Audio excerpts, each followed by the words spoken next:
Encore des mots, toujours des mots, les mêmes mots, rien que des mots. Paroles, paroles, paroles, écoute-moi. Paroles, paroles, paroles, je t'en prie. Paroles, paroles, paroles, je te jure. Paroles, paroles, paroles, paroles, paroles, et encore des paroles que tu sais mauvais.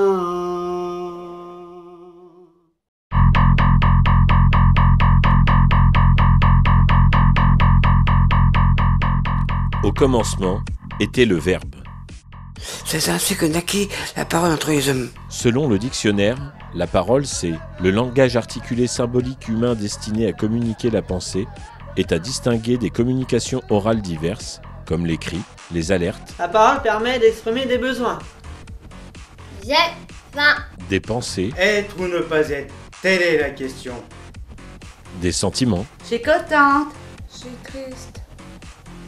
Des souffrances. J'aime pas le poisson. Aïe aïe aïe, mal à la tête.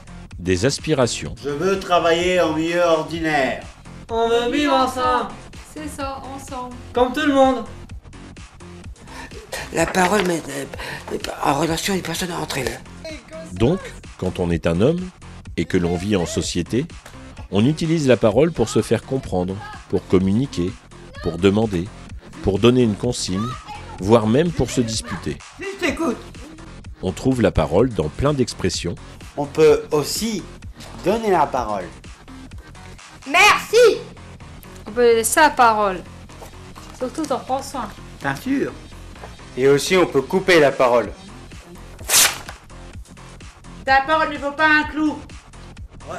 Autant de formules qui indiquent bien que la parole est primordiale chez l'être humain et qu'elle est l'expression de leurs rapports les uns aux autres, qu'elle leur permet de communiquer et d'échanger, et que sans langage, il est difficile de rencontrer les autres. Quand on est en situation de handicap, la parole est parfois difficile. C'est difficile. De prendre la parole. Et si on prend la parole, c'est pour être écouté et entendu. Et ça, c'est pas gagné. Pour nous, la vie en société est très difficile par notre handicap. On ne s'écoute pas. On nous tourne le dos. On se moque de nous. On nous donne pas la parole, mais qu'est-ce qu'on nous regarde? En général, dans les milieux ordinaires, est-ce qu'on écoute les handicapés? Penses-tu que la parole des personnes handicapées est prise en compte dans notre société? Oui, quelquefois oui, mais pas tout le temps. Non. Non. Dans le milieu ordinaire, non. On ne comprend pas assez. Ben non, on peut rien faire alors. Non. Pas facile. Je veux dire, les gens normaux, dès qu'ils voient une personne handicapée, c'est comme s'ils voyaient un extraterrestre. Hein. Les handicapés sont un peu ignorés quand même. Tout le monde ne parle pas à des handicapés ou a du mal à s'exprimer. Donc des fois c'est difficile de s'exprimer dans la rue pour des handicapés. Parce que je pense que c'est important, comme tout le monde, de pouvoir s'exprimer. Je vais dans les magasins, des fois, quand je vais faire mes courses, il y a des trucs que je demande, des fois ils ne répondent pas, ils laissent partir entre. La plupart du temps, on nous reproche d'être mal dans notre peau, mal dans notre tête, d'être complètement, givré. Ils fichent de nous, ils rigolent. Donc moi, je leur dis, allez-y de prendre notre place et vous verrez comment ça passe. Que les gens comprennent qu'on est handicapé, mais quand même, on travaille quand même. Il y en a qui font leur gueule, surtout dans les bus.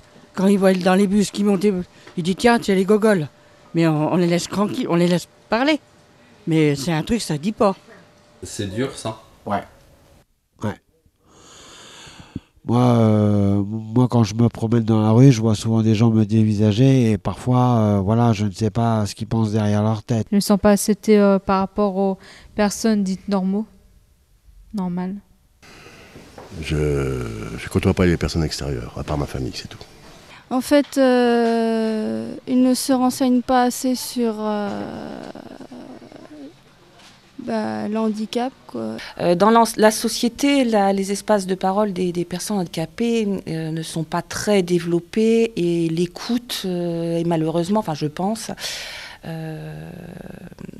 très limitée aussi. Heureusement, il y a des associations qui, à travers leurs présidents et leurs représentants, portent cette parole, mais de manière directe, ça me paraît encore un peu juste. Je pense qu'il y a encore des gros efforts à faire à ce niveau-là.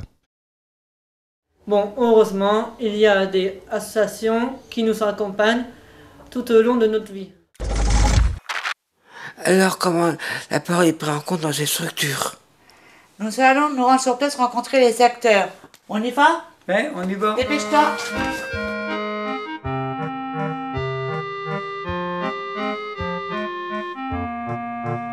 Bonjour, il y a Guy Soleil.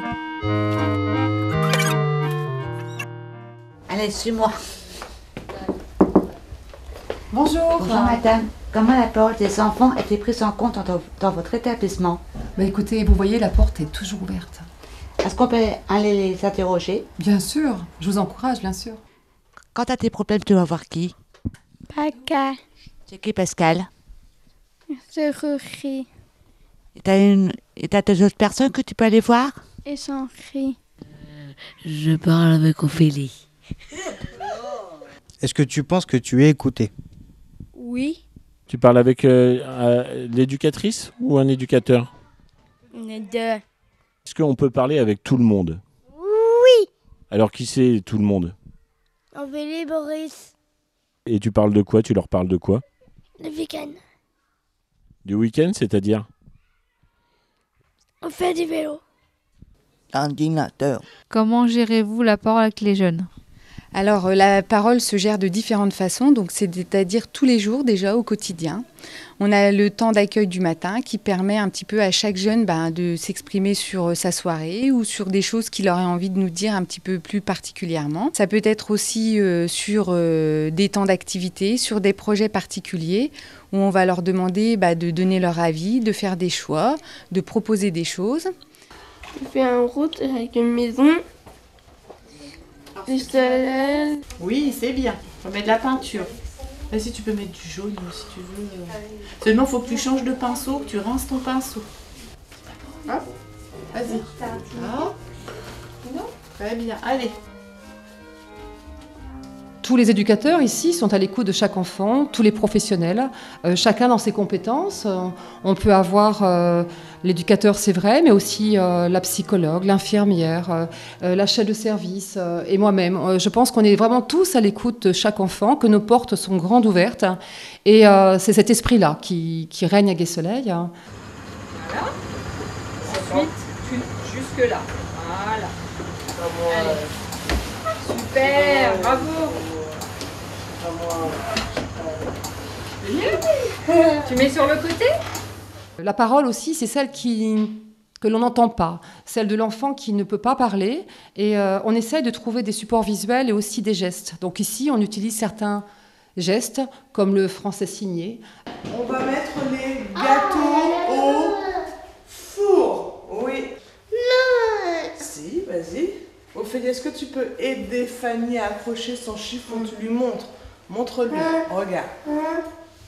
Très bien. Alors, c'est prêt? Oui, oui.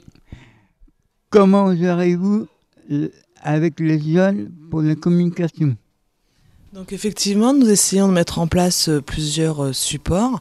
Comme on l'entend, la parole effectivement est très importante à faire remonter.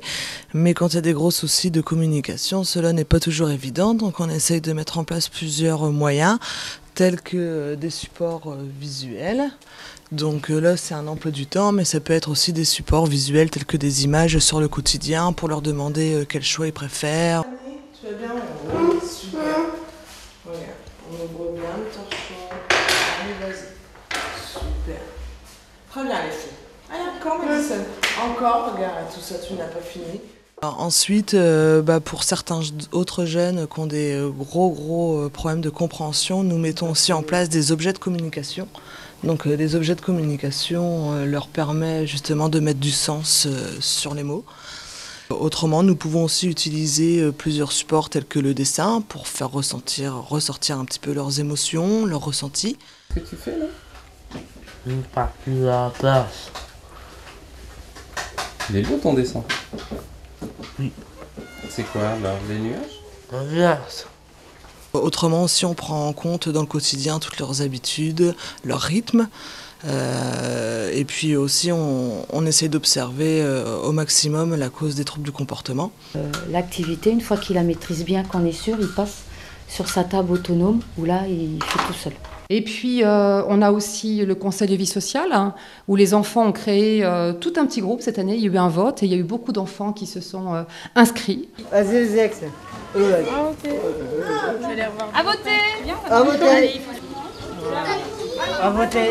Et là, on fasse notre prénom, soit tu fais ta signature, soit tu fais ton prénom, comme tu veux. Au dernier conseil de vie sociale, on m'a demandé d'aménager le jardin, d'acheter des canapés.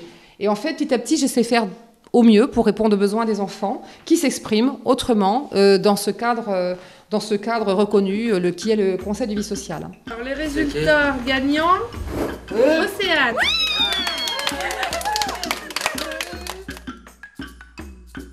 Bon, après l'enfance, on passe à l'âge adulte. Comment ça se passe après?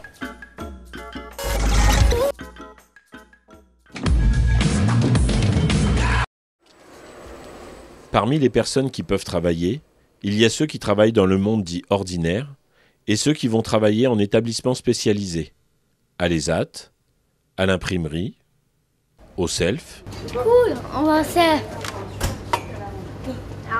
La parole des personnes handicapées est-elle prise en compte au sein de votre établissement?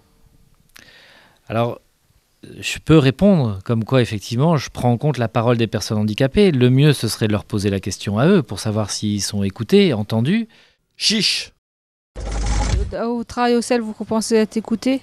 Ouais, je pense que je suis écouté par mes supérieurs. Actuellement, en ESAT, oui. On est plus entendu qu'à l'extérieur. On nous répond quand on pose une question. Tu n'es pas tout seul de parler. Tu parles avec les moniteurs, tu parles avec tout le monde. Je pense qu'on est assez à notre écoute. Parce que les moniteurs sont avec nous quand on a un petit problème. Ils sont là pour nous écouter. Si on n'est pas bien, on n'a pas le moral. Ils jouent leur rôle un peu comme moniteur et un peu comme parent. Bon, on a des interviews des usagers, mais ce serait bien qu'on interviewe une éducatrice. Bonjour Séphine, on peut te poser quelques questions? Oui, bien sûr, on va aller s'installer en terrasse. Ah, d'accord. Comment prenez-vous en compte la parole des personnes handicapées dans votre travail? Alors, déjà, je les écoute un petit peu tous les jours, quand ils viennent me voir dans mon bureau, quand on se croise sur le parking ou quand je vais les voir sur leur site de travail. Et puis, c'est aussi par le projet personnalisé, où on prend la parole de chacun en compte, vos demandes, vos besoins et tout ce qu'on peut vous apporter au quotidien. Et une petite salade composée? Alors la parole, elle est donnée dans des moments bien précis, sur la production, par rapport à une écoute, je veux dire, suffisamment assez suivie. Une fois qu'il y a un truc que je ne sais pas, que je demande et il m'explique, et voilà, sans toujours à l'écoute. Si tu as un problème, par exemple, tu vas voir qui? Mon référent de l'atelier, c'est en principal que je vois mon référent, parce que si c'est un souci qui est personnel, que j'en parle à mon référent, ça fait partie en même temps du travail. C'est un travail d'écoute, c'est un travail surtout d'écoute, et bien sûr, et de bien-être de la personne, tant sur leur travail au quotidien, sur leurs conditions de travail, voilà. C'est fini? C'est fini. Hé, un coca. Moi aussi. Bon, on va interroger le directeur. T'es sûr qu'on va pas te l'arranger? N'aie pas peur. Bah j'ai pas peur. Allez hop, on y va. Bonjour Monsieur Meunier. Bonjour. Est-ce que vous pouvez présenter les actes? Eh bien oui, pas de souci. Vous voulez savoir quoi? Qu'est-ce qu'on y fait? Combien il y a de personnes? Quel est votre rôle? Je suis le directeur de l'établissement. Donc Espace ESAT, nous accueillons 113 usagers sur différents secteurs d'activité, l'imprimerie, reprographie, la sous-traitance industrielle, les prestations d'entreprise, tout ce qui tourne autour de la musique et de la scène.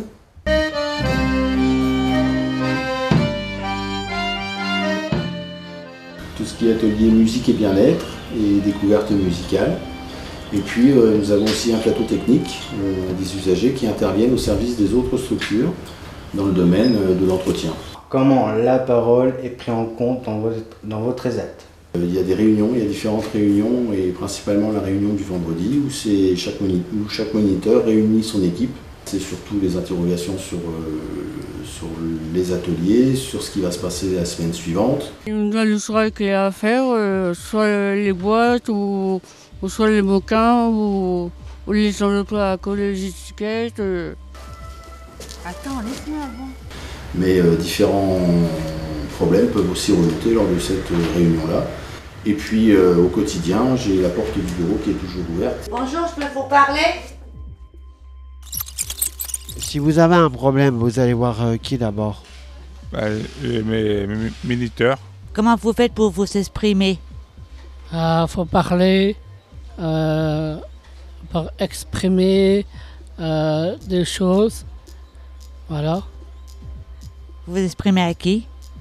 À des moniteurs. Est-ce que vous comprenez les moniteurs? Oui. L'espace ESAT, oui, ils ont la parole parce que quand il y a des problèmes, ils peuvent facilement discuter, aller voir un éducateur, tous les professionnels qui nous encadrent, donc je pense qu'il n'y a pas de problème. Bien sûr, quand il y a quelque chose à demander, j'en parle à ma monitrice, alors, la monitrice est à l'écoute et tout. Si un jour ça arrive, vous allez voir qui?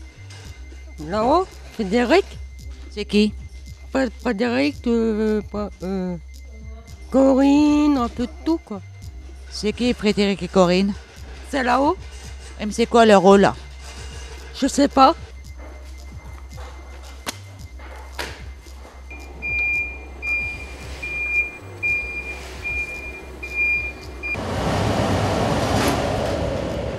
Oui, on m'écoute bien.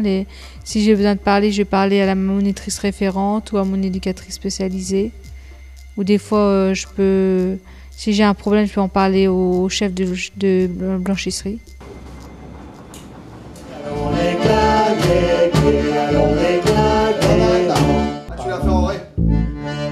Ça sonnait un peu faux du coup. Ah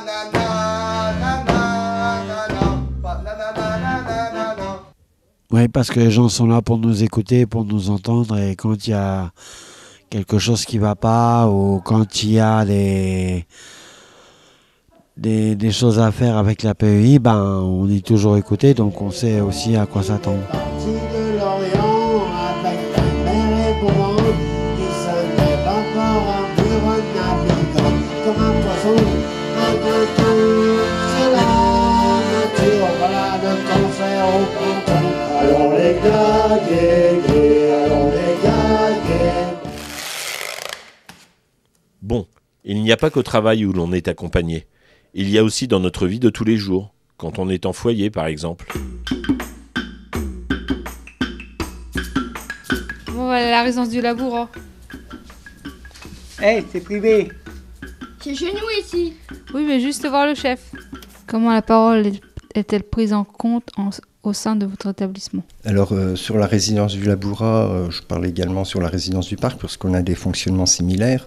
L'usager, déjà dans le cadre du CVS, puisqu'il y a le président du CVS de ces deux établissements est un usager. En dehors de ce temps fort, il y a des réunions régulières là pour le coup c'est les équipes éducatives qui les organisent, notamment pour tout ce qui est organisation des activités de week-end.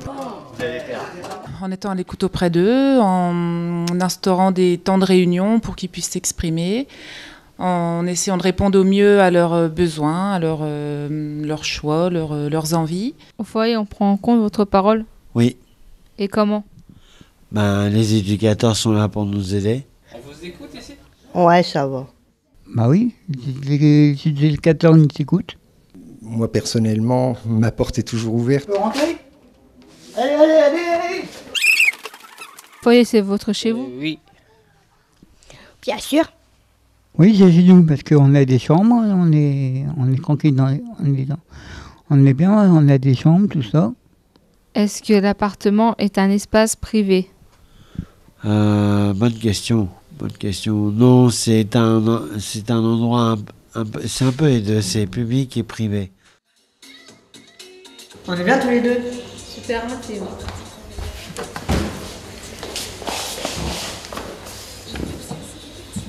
Bon, ça vous dérange pas que je change de chaîne? Ah non. Bon bah désolé. C'est vrai que c'est pas toujours simple et ça nécessite du coup des règles de fonctionnement.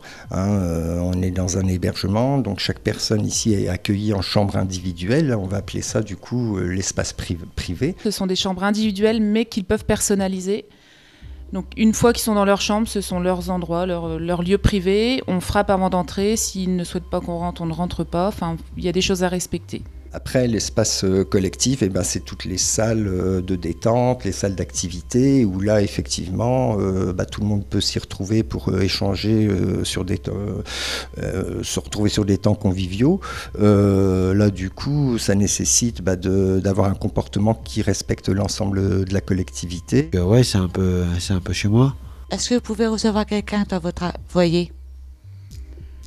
Oui, on peut recevoir quelqu'un, mais faut qu'il signe une feuille. Donc c'est votre espace à vous? Oui, que à moi. Et à mon copain quand il dort avec moi. Ça c'est possible? Oui, ça s'est déjà fait, ça se refait ce week-end. Ça se fait actuellement. On a 2 résidents qui sont en chambre de couple. Donc ils ont aménagé, ils ont 2 chambres l'une en face de l'autre. Au départ, on regarde quand même si le couple est assez stable, s'il n'y a pas de problème particulier. Et puis après, voilà, on respecte leur choix et s'ils peuvent dormir ensemble, il n'y a pas de souci. Là, pour l'instant, mon chéri, on a chacun notre chambre, chacun dans un couloir. Bon, on va se coucher. Oui, bonne nuit mon chéri. Bonne nuit. C'est très très embêtant pour moi et puis pour ma compagne, donc séparés dans la chambre de l'un à l'autre. Donc les heures, c'est un peu dur pour nous. On va changer dans notre couple, qu'on soit en chambre de couple au mois de septembre. On ne sait pas si ça se rend, on verra bien.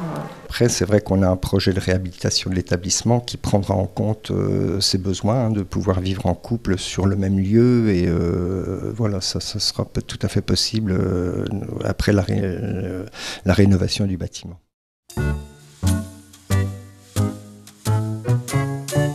Pour ceux qui sont plus autonomes, il y a un dispositif qui permet d'être accompagné tout en ayant son appartement et son autonomie.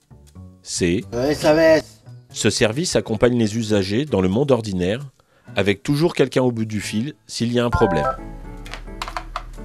Service d'accompagnement, bonjour. Oui, bonjour Jocelyne, j'ai un truc urgent à te demander. Est-ce que je peux passer? Pas de soucis, vous passez quand vous pouvez. Bon, j'arrive tout de suite, je suis en centre-ville.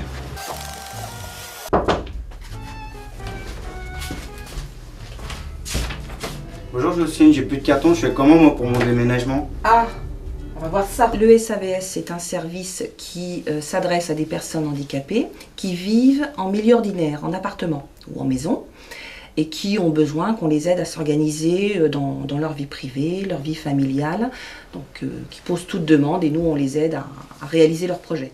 Si on a des problèmes, tout ça, et puis ça peut tenir compagnie. Il y a plusieurs instances, des instances un peu officielles, on va dire, qui sont le CVS, auxquelles les personnes peuvent adresser des questions et qui seront prises en compte. Il va y avoir le projet individualisé, qui est réalisé avec la personne et les éducateurs qui assurent le suivi.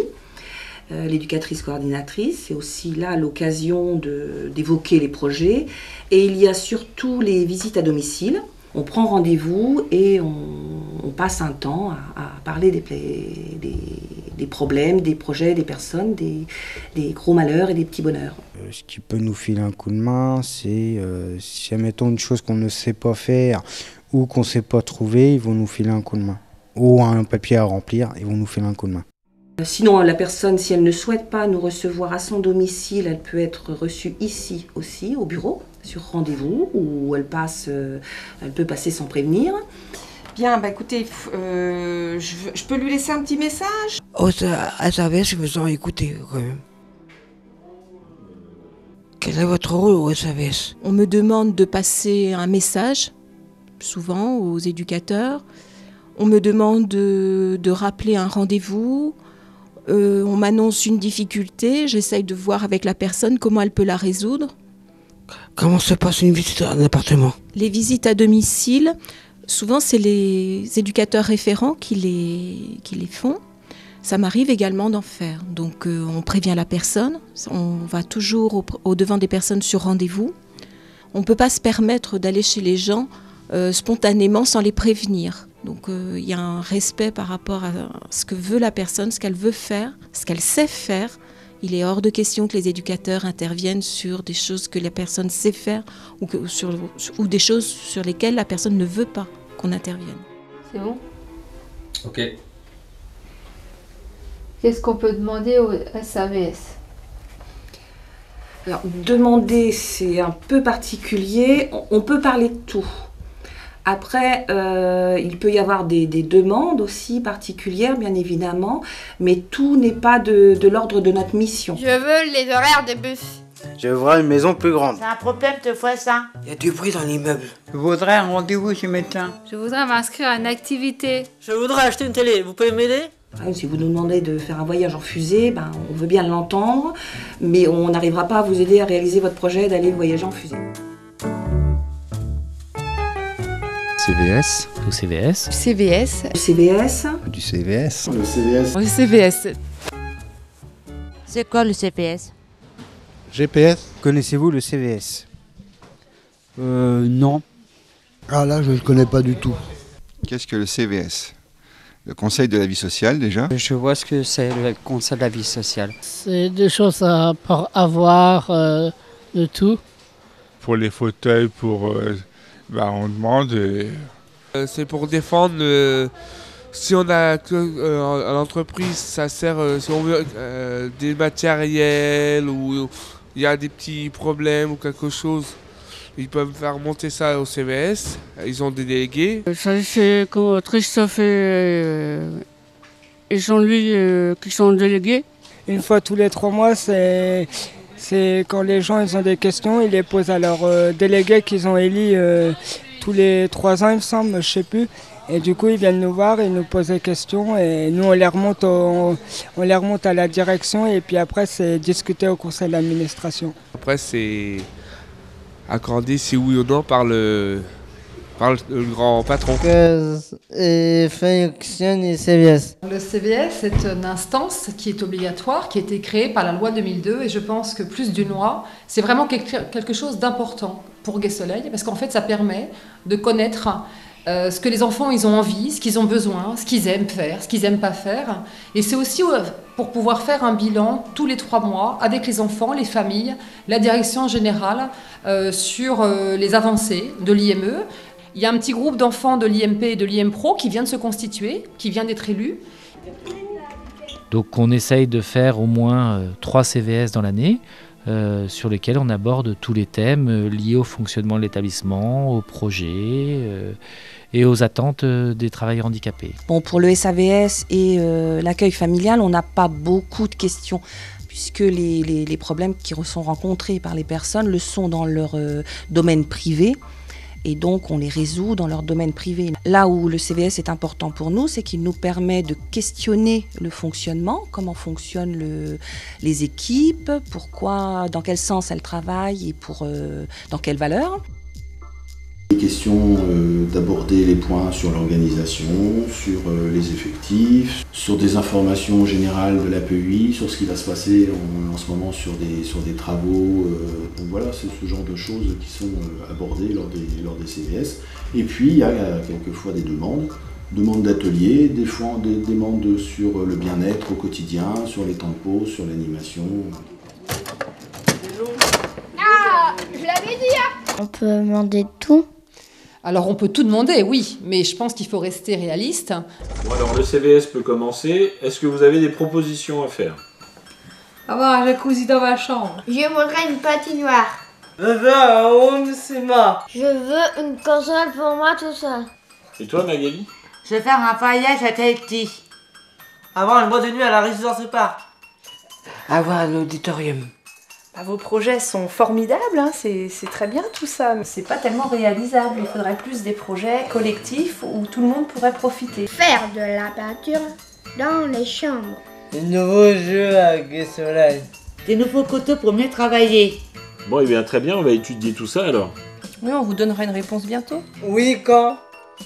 Mais là, je viens de poser quelques questions au CVS qui va être retourné à la PUI. Et après, je constaterai si ma parole est écoutée au sein de la PUI.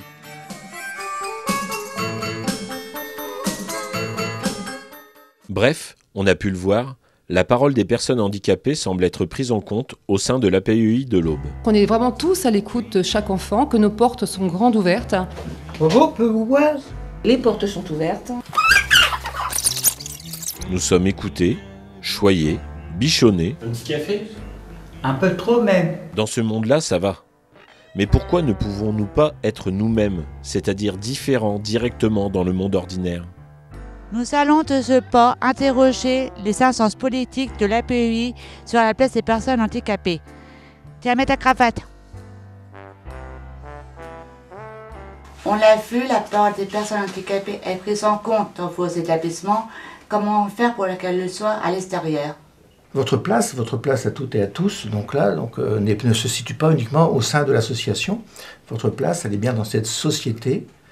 Alors que nous voulons inclusive, quand on dit une société inclusive, nous voulons une société qui prenne la peine de vous accueillir comme nous vous accueillons. Et notre but, notre rôle non seulement, mais notre but et notre détermination, elle est bien à ce que vous soyez toutes et tous des citoyens à part entière, donc au sein de cette collectivité. Bien sûr, ils ont leur place comme tout le monde, après tout, comme nous. Oui, ils peuvent vivre normalement dans la société, bien sûr. Autant de droits que les gens normaux. Il devrait avoir la parole aussi comme les gens normaux. On dit les mêmes trucs que les personnes normales. Tout à fait, à 100%. Pour moi, c'est quelqu'un de normal, sauf qu'il y a un handicap, quoi. Et puis voilà, quoi, c'est tout. Que doit-on faire pour que le regard change ? Alors, pour que le regard change, c'est compliqué. D'ailleurs, ça se saurait si ce n'était pas compliqué. Le citoyen, l'homme ou la femme, dans cette société, ne sont pas encore tout à fait acquis au fait que la différence fasse partie de la vie. Et ça, c'est extrêmement compliqué. Au point, il a fallu, comme on dit, légiférer. Il a fallu des lois pour que vous soyez acceptés. Je pense que l'handicap fait peur des fois aux gens. Il faut seulement connaître, les gens. Les gens, c'est des humains, c'est comme nous. Voilà. Il n'y a pas de différence. Pour moi, il n'y a pas de différence. Par rapport à la population, il faudrait qu'on ait beaucoup plus d'ouverture aux personnes handicapées. Bon, pour moi, ils sont comme tout le monde. Ça, il n'y a pas de différence. Je les prends souvent dans le bus et il n'y a pas de problème avec eux. Ils ont droit aussi à avoir un avenir, au niveau travail, au niveau aussi vie quotidienne. Alors, c'est la raison pour laquelle nous menons différentes opérations de communication, de sensibilisation, que ce soit dans la presse, dans des manifestations, pour que votre place soit bien dans cette société que nous voulons inclusive. Quand on dit d'inclure des personnes en situation de handicap, c'est le contraire d'exclure. La réponse, elle est là. Elle est là. Vous pouvez filmer, elle est là.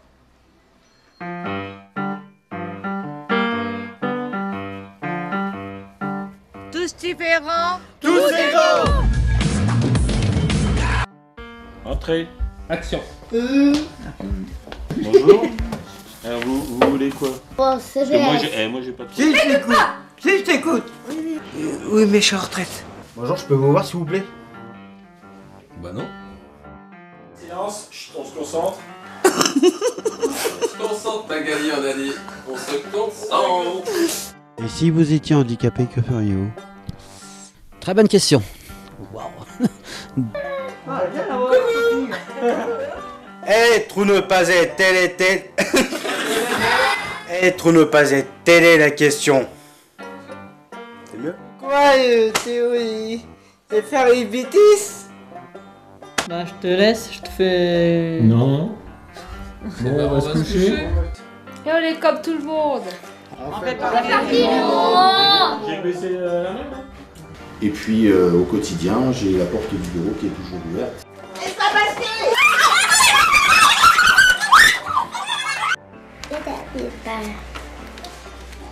Et Pauline, c'est bon le self? Oui. Mais j'aime pas poisson. Tiens, mets ta cravate. C'est beau comme ça. Pensez-vous que les personnes handicapées ont moins la parole dans le milieu ordinaire? Bah oui. Pourquoi cette question? Vous en doutez? Pas chez moi en tout cas.